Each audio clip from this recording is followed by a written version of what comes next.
Here we are back with another video. Today we're gonna be pulling this really modified thermostat housing off from this engine because the one that I normally run ended up having a leak between the gaskets because there was a gasket between the intake manifold and a gasket between the cover. So I had to ditch that for that drifting day we went out on the lake.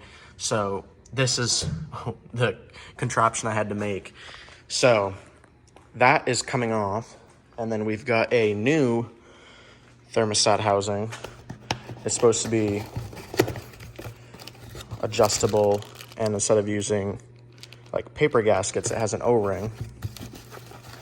So you can see this part here will swivel in a base plate and it allows you to clock it whatever way.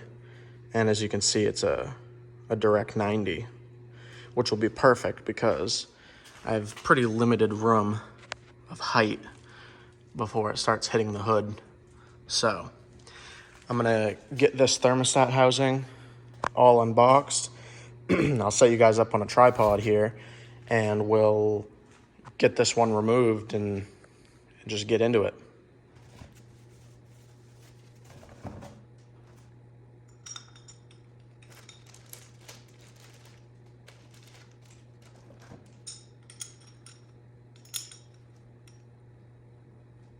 All right, so I've got everything that I think I'll need to change this thermostat housing. So I guess what we can do, this will leak a little bit of water on the intake manifold, but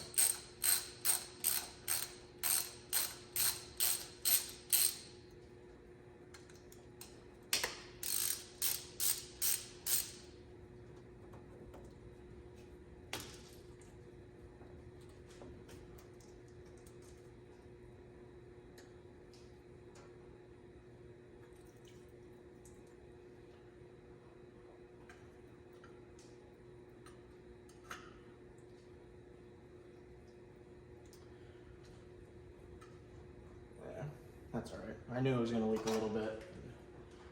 I'll just wash the floor after.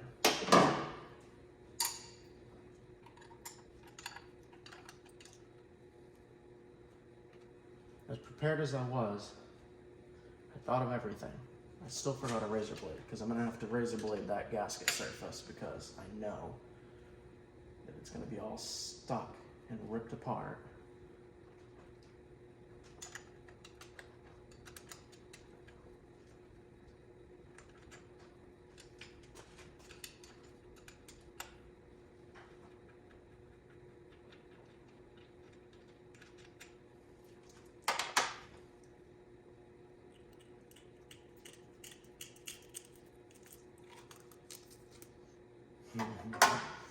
And like I said, all of the gasket is on that manifold, so I'm gonna grab a razor blade and probably some Scotch-Brite, and we'll be back. All right, so now that we've got a razor blade and we've got some Scotch-Brite here, clean this gasket off. The big issue of why this has to be removed with a razor blade is because I siliconed the bottom and top side of this gasket just so that I knew that it wouldn't leak. And granted, the gasket didn't leak. It was leaking around. It was like seeping from these welds. And I mean, this is pretty thin. Like this neck here, which is like off of an LS like truck water pump, but we cut it down to make it a 90. And then this plate is pretty thick, so I mean I heated it up and just touched into it, but I couldn't get it to stop seeping basically.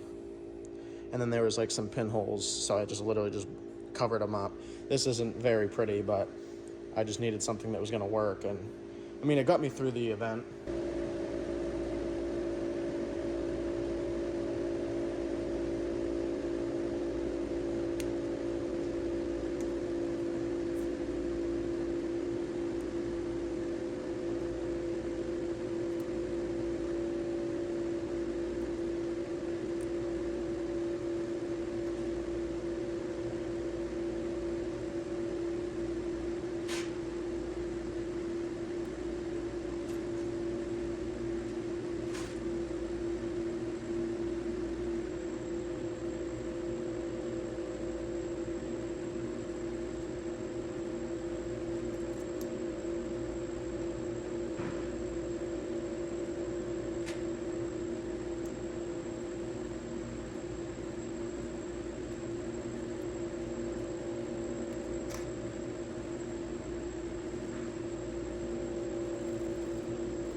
Okay, so I just cleaned up this thermostat, and I was wondering if I needed to clean this little bit extra silicone off of it, because I didn't know if this was going to seal against it or not, because I believe this is designed to seal against the intake manifold, not the thermostat. But when you put this on here, it looks like that O-ring is going to be hitting this surface here on the edge. So I'm going to clean this up a little bit better and just get it perfect, because I don't really want to have to be messing with this again.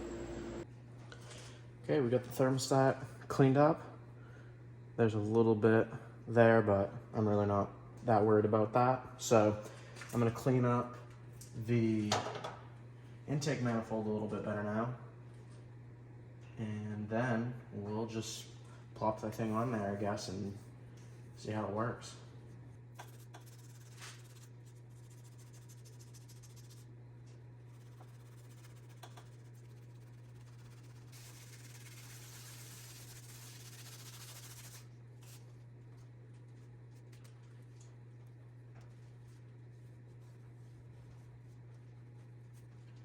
There, now what we'll do is see if I can, how this thermostat fits in there.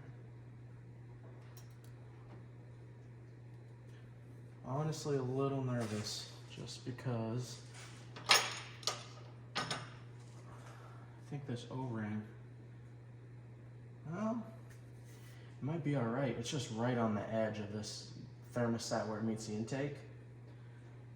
So I guess, yeah, we're just bolt it up now and see what happens. So now that this is on here, and I think that with the way that it's made, that it should be good, I'm going to fill the thermostat housing up with water now, because this is the highest point of the engine. I can't fill it from the radiator. So we'll fill this up. I'll bring the hose up to it. I'll fill the hose up, make sure that there's as less air as possible in the system. So yeah, I'll just grab the hose and we'll fill it up now.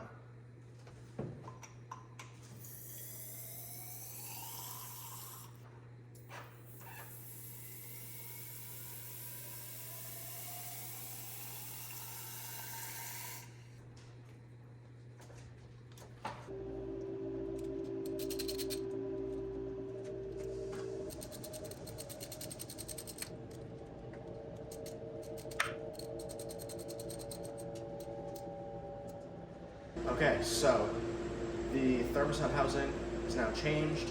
I can't start it because we have the tractors in the way and I have a go-kart in the way.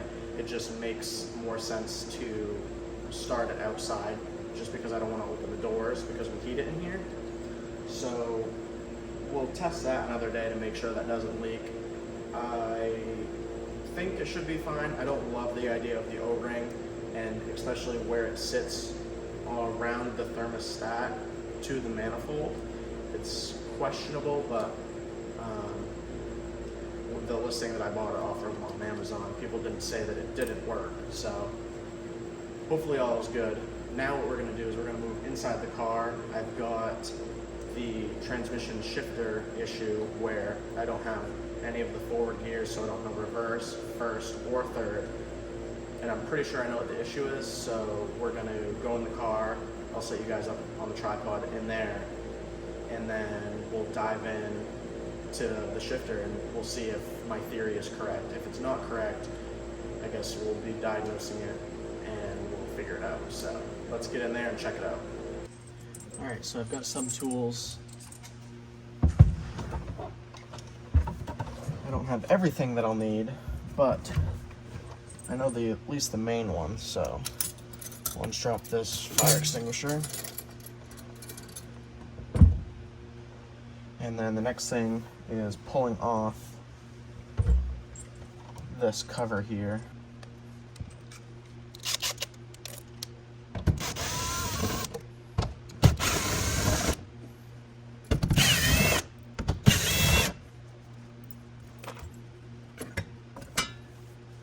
And that just lets me get my arm down in there. big one is going to be taking the shift boot off. So.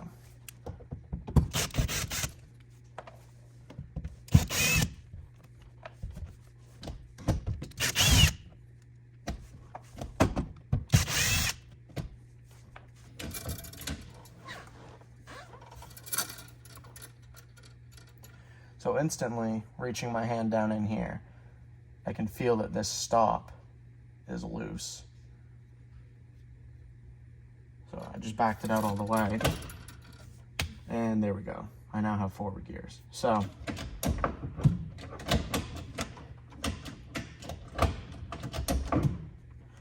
what I'm gonna do, even with it loose, it's still, well, it tightens up. Actually, it's at its limit. So realistically, I don't even think that needs to be there. I'll show you guys here in a second of exactly what causes that issue. Yeah. All right. Well, now that that's basically fixed, I'm gonna retighten that lock nut. But yeah, I'll show you guys exactly what's causing that issue. So right here you have a better view. What was basically, this is how the bolt is supposed to be set up, and then you can see that nut there needs to be tightened down so that the bolt won't move in or out. Now this is how the stop is set when it's correct. And what happened is this bolt, or this nut, sorry, came loose. Sorry for the shadow. But the nut came loose, so it was like this, and then it allowed the bolt to work its way forward.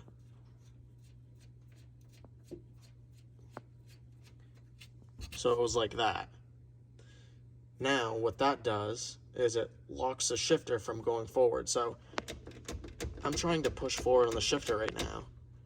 So this is backwards and this is forwards. So you can see exactly how that bolt would stop it from coming, like the bottom coming back. Because when I'm trying to push the shifter forward, the bottom of the shifter is trying to come backwards.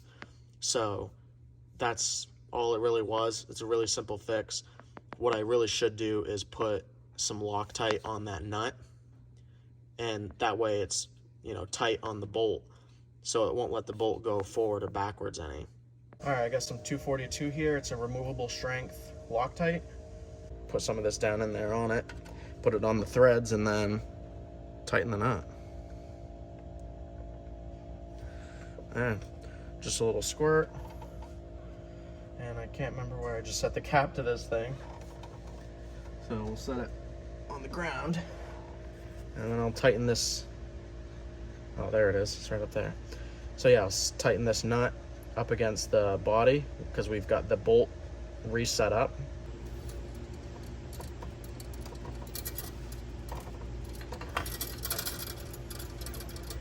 Yeah, now that that's good and tight, this thing keeps rattling, drives me nuts. It rattles the whole time I'm driving the car too.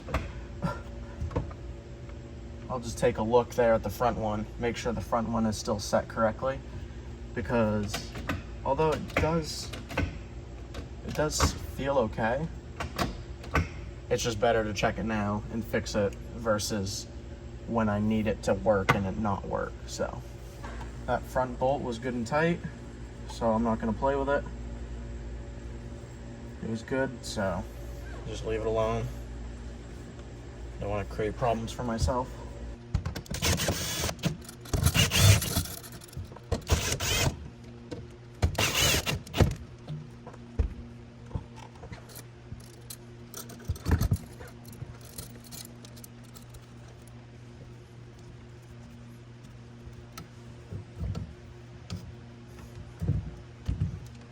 There we are. Everything looks back to how it was. All right, so that's pretty much going to do it for this video. We got the water neck change, the thermostat housing, and we fixed the issue with the shifter. I was pretty sure I knew what the issue was with the shifter, as I've said before, and hopefully this thermostat housing is the permanent fix. I like it because it's really low and it matches the valve covers and stuff. I got to clean this engine bay up, but yeah, it looks like a pretty good piece. I guess we'll see in the next video.